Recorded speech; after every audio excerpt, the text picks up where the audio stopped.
ಮೃತ ಅಜಿತ್ ಪವಾರ್ ಅವರ ಅಂತಿಮ ದರ್ಶನಕ್ಕೆ ಅವರ ತೋಟದ ಮನೆಯಲ್ಲಿ ವ್ಯವಸ್ಥೆಯಾಗಿದೆ. ಅವರ ಹುಟ್ಟೂರಿನಲ್ಲಿ ಅಂತಿಮ ದರ್ಶನಕ್ಕೆ ಜನ ಆಗಮಿಸ್ತಾ ಇದ್ದಾರೆ. ವಿಮಾನ ಅಪಘಾತದಲ್ಲಿ ದಾರುಣ ಅಂತ್ಯ ಕಂಡ ಮಹಾರಾಷ್ಟ್ರದ ಡಿಸಿಎಂ ಅಜಿತ್ ಪವಾರ್ ಮೃತಪಟ್ಟಂತಹ ಹಿನ್ನೆಲೆಯಲ್ಲಿ ಇಡೀ ಮಹಾರಾಷ್ಟ್ರ ಕಣ್ಣೀರು ಹಾಕ್ತಾ ಇದೆ. ಕಾಟೇವಾಡಿಯಲ್ಲಿ ಅವರ ಅಂತಿಮ ದರ್ಶನಕ್ಕೆ ಅಂತ ಹೇಳಿ ವ್ಯವಸ್ಥೆಯಾಗಿದ್ದು ಸಾಕಷ್ಟು ದೊಡ್ಡ ಸಂಖ್ಯೆಯಲ್ಲಿ ಅಭಿಮಾನಿ ವರ್ಗ ಧಾವಿಸ್ತಾ ಇದೆ. ಮಹಾರಾಷ್ಟ್ರದ ಕಾಟೇವಾಡಿಯಲ್ಲಿ ಅಜಿತ್ ಪವಾರ್ ಅವರ ತೋಟದ ಮನೆಯಲ್ಲಿ ದರ್ಶನಕ್ಕೆ ವ್ಯವಸ್ಥೆಯಾಗಿದೆ. ಬಾರಾಮತಿಯ ಕಾಟೇವಾಡಿಯ ದೃಶ್ಯಗಳನ್ನು ನಾವೀಗ ನೋಡ್ತಾ ಇದ್ದೀವಿ. ಅಭಿಮಾನಿಗಳು ಕಾರ್ಯಕರ್ತರು ಕೂಡ ಅಂತಿಮ ದರ್ಶನವನ್ನು ಪಡಿತಾ ಇದ್ದಾರೆ. ಅಜಿತ್ ಪವಾರ್ ಅವರ ಅಭಿಮಾನಿಗಳನ್ನ ನಮ್ಮ ಪ್ರತಿನಿಧಿ ಅಶೋಕ್ ಮಾತನಾಡಿಸಿದ್ದಾರೆ. ಕೇಳೋಣ. ಜಟ್ ವಿಮಾನ ದುರಂತದಲ್ಲಿ ಮೃತಪಟ್ಟ ಅಜಿತ್ ಪವಾರ್ ಅವರ ಪಾರ್ಥಿವ ಶರೀರವನ್ನು ಇದೀಗ ಅವರ ಸ್ವಗ್ರಾಮ ಕಾಟೇವಾಡಿಯ ತೋಟದ ಮನೆಗೆ ತಂದಿಡಲಾಗಿದೆ. ಇಲ್ಲಿ ಸಾವಿರಾರು ಜನರು ಸಹ ಅಜಿತ್ ಪವಾರ್ ಅವರ ಪಾರ್ಥಿವ ಶರೀರ ದರ್ಶನ ಮಾಡಿಕೊಂಡು ಕಣ್ಣೀರನ್ನ ಹಾಕ್ತಾ ಇದ್ದಾರೆ, ಅಳ್ತಾ ಇದ್ದಾರೆ. ಅವರನ್ನ ನಾವೀಗ ಮಾತಾಡಿಸಂತ ಒಂದು ಪ್ರಯತ್ನ ಮಾಡ್ತೀವಿ. अंतिम दर्शन किया? हाँ, कल से ही उधर उनके पास हूँ मैं। हाँ, कल से हमको जिस 9 बजे तक मेरे को इन्फॉर्मेशन मिल गया कि अजित दादा का प्लेन क्रैश हो गया। अजित दादा अपने पास नहीं है अभी, परमेश्वर ने उनके ऊपर घाला किया है। जैसे हमको इन्फॉर्मेशन मिल गई तब से हम उधर ही है। ये हमारे घर पे जो बहुत शोक कला, हमारे बारामती में, हमारे पूरा महाराष्ट्र में बहुत शोक कला पसर गई, छाई गई है। बहुत बुरा हो गया। जो इतना बुरा, ये हमारा अजित दादा बहुत बड़ा कोई नहीं हीरा था। तो बोलने में उनके शब्द नहीं है मेरे पास, अभी मेरे को भी बोलने को नहीं आता। हम इतना दुख में है, मेरे को बोलने को नहीं। हमारे अजित दादा को परमेश्वर मेरे शांति दो, बहुत अच्छी जगह उसको दे दो, यही मेरी प्रार्थना है। अजीत दादा सबको छोड़ के गए। अजीत दादा हमको सबको छोड़ गए। अभी मेरे को नहीं बोलने का था, कोई शब्द भी नहीं आ रहा। आप क्या बोलते हैं? अजीत दादा सबको छोड़ के गुजर गए। बहुत हमारे महाराष्ट्र का इतना नुकसान हुआ है, 50 साल अभी ये भर नहीं सकता। और हमारा बारामती का तो इतना कि हमारे बारामती के लिए darkest moment of our life है। बस एग्रीकल्चर में, इरिगेशन में बहुत बड़ा सब इतना काम किया।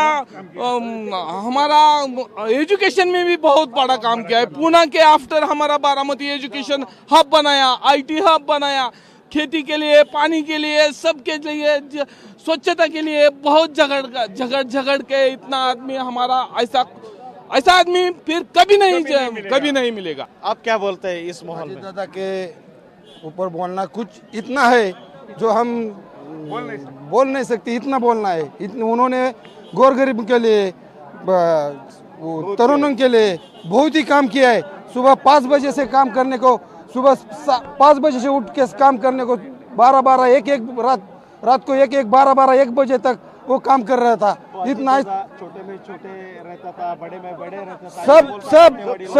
सब जाति धर्म लोगों के साथ वो घर पे जाकर सबको एक करके सबको मिला के जुला के वो काम कर रहा था। ಇದು ಗ್ರಾಮಸ್ಥರ ಮಾತು. ಏನೇನು ಜನ ಹೇಳ್ತಾರೆ, ಅಜಿತ್ ಪವಾರ್ ಅವರನ್ನ ಕಳ್ಕೊಂಡು ನಾವು ಬಡವರಾಗಿದ್ದೇವೆ ಅನ್ನೋ ಮಾತನ್ನ ಇವರು ಹೇಳ್ತಾ ಇದ್ದಾರೆ. ಈ ಕ್ಯಾಮರಾಮನ್ ಹನ್ನೊಂದು ಜೊತೆ ಅಶೋಕ ಡಲಿ, TV9 ಬಾರಾಮತಿ.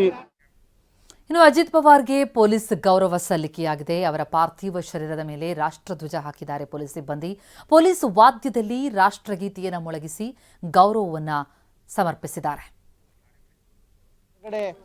ಏನು ಇಲ್ಲಿಂದ ಪಾರ್ಥಿವ ಶರೀರದ ಮೇಲೆ ರಾಷ್ಟ್ರಧ್ವಜವನ್ನು ಹಾಕಿ ಪೊಲೀಸ್ ವಾದ್ಯದಲ್ಲಿ ರಾಷ್ಟ್ರಗೀತೆಯನ್ನು ಮೊಳಗಿಸಿ ಬಾರಾಮತಿಯ ಕಾಟೇವಾಡಿಯಲ್ಲಿ ಅಜಿತ್ ಪವಾರ್ ಅವರ ಹುಟ್ಟೂರಿನಲ್ಲಿ ಅಜಿತ್ ಪವಾರ್ ಅವರ ಪಾರ್ಥಿವಕ್ಕೆ ಪೊಲೀಸ್ ಗೌರವ ಸಲ್ಲಿಕೆಯಾಗಿದೆ. ಅತಿ ಹೆಚ್ಚು ಕಾಲ DCM ಆಗಿದ್ದಂತಹ, ಅತಿ ಹೆಚ್ಚು ಬಾರಿ ಉಪಮುಖ್ಯಮಂತ್ರಿಯ ಸ್ಥಾನವನ್ನು ಅಲಂಕರಿಸಿದಂತಹ ಖ್ಯಾತಿ ಅಜಿತ್ ಪವಾರ್ ಅವರಿಗಿತ್ತು. ಅವರ ಪಾರ್ಥಿವ ಶರೀರದ ಮೆರವಣಿಗೆ ಸಾಗ್ತಾ ಇದೆ. ಕಾಟೇವಾಡಿ ತಲುಪಿರುವಂಥದ್ದು. ಅಜಿತ್ ಪವಾರ್ ಅವರಿಗೆ ಪೊಲೀಸ್ ಗೌರವ ಸಲ್ಲಿಕೆಯಾಗಿದೆ. ಬಹಳ ದೊಡ್ಡ ಸಂಖ್ಯೆಯಲ್ಲಿ ಜನಸಮೂಹ, ಅವರ ಅಭಿಮಾನಿ ವರ್ಗ, ಬೆಂಬಲಿಗರು ಅಲ್ಲಿ ನೆರೆದಿರುವುದನ್ನು ನೋಡ್ತಾ ಇದ್ದೀವಿ.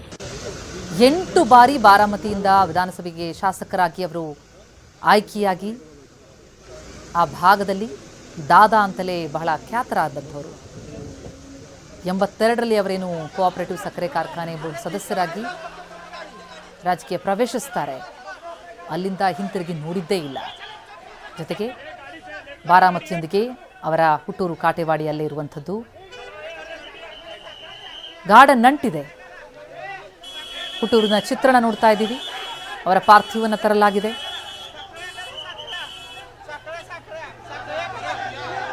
ರಾಷ್ಟ್ರಗೀತೆ ಮೊಳಗಿಸಿ, ರಾಷ್ಟ್ರ ಧ್ವಜವನ್ನು ಹೊದಿಸಿ ಅವರಿಗೆ ಗೌರವವನ್ನು ಸಲ್ಲಿಸಿ ಅಲ್ಲಿಂದ ಈಗ ತರಲಾಗ್ತಾ ಇರುವಂಥದ್ದು ಪಾರ್ಥಿವವನ್ನು.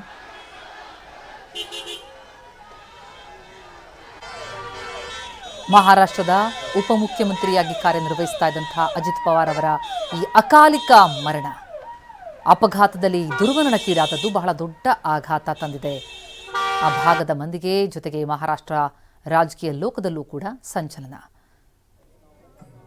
ಬಾರಾಮತಿಯ ಕಾಟೇವಾಡಿಯ ಚಿತ್ರಣ ನೋಡ್ತಾ ಇದ್ದೀವಿ. ಬಹಳ ದೊಡ್ಡ ಸಂಖ್ಯೆಯಲ್ಲಿ ಜನಸಮೂಹ ನೆರೆದಿದೆ. ಪ್ರಾರ್ಥಿಸ್ತಾ ಇದ್ದಾರೆ, ಅಂತಿಮ ದರ್ಶನವನ್ನು ಪಡೆಯುವುದಕ್ಕೆ ಬಂದಿದ್ದಾರೆ.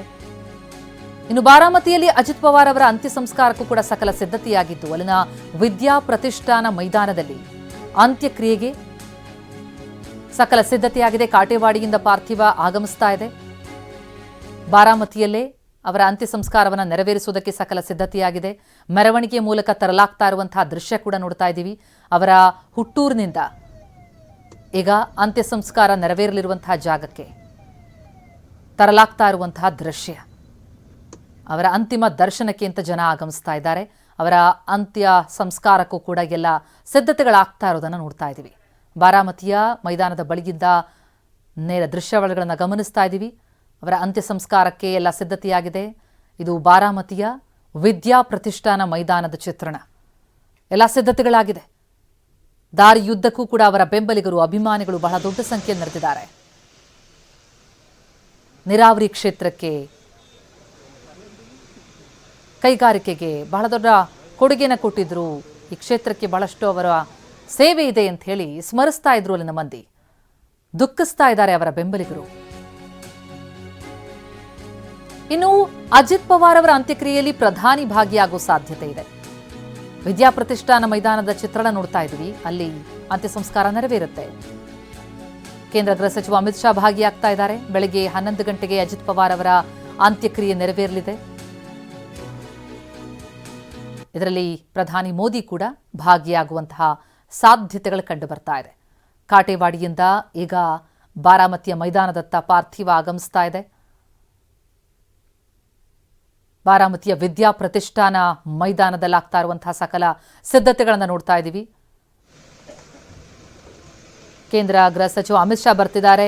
ನಿತಿನ್ ಗಡ್ಕರಿ ಅವರು ಬಂದಿರುವಂತಹ ದೃಶ್ಯಗಳನ್ನು ಗಮನಿಸ್ತಾ ಇದ್ದೀವಿ.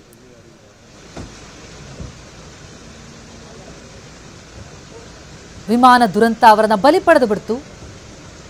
ಎನ್ಸಿಪಿಯ ನಾಯಕ, ಮಹಾರಾಷ್ಟ್ರದ ರಾಜಕಾರಣದಲ್ಲಿ ಹಲವು ಚಮತ್ಕಾರಗಳಿಗೆ ಸಾಕ್ಷಿಯಾದಂತಹ ರಾಜಕಾರಣಿ, ಪ್ರಭಾವಿ ನಾಯಕ ಈ ರೀತಿ ದುರಂತದಲ್ಲಿ ಅಗಲಿರೋದು ಬಹಳ ದೊಡ್ಡ ಆಘಾತ.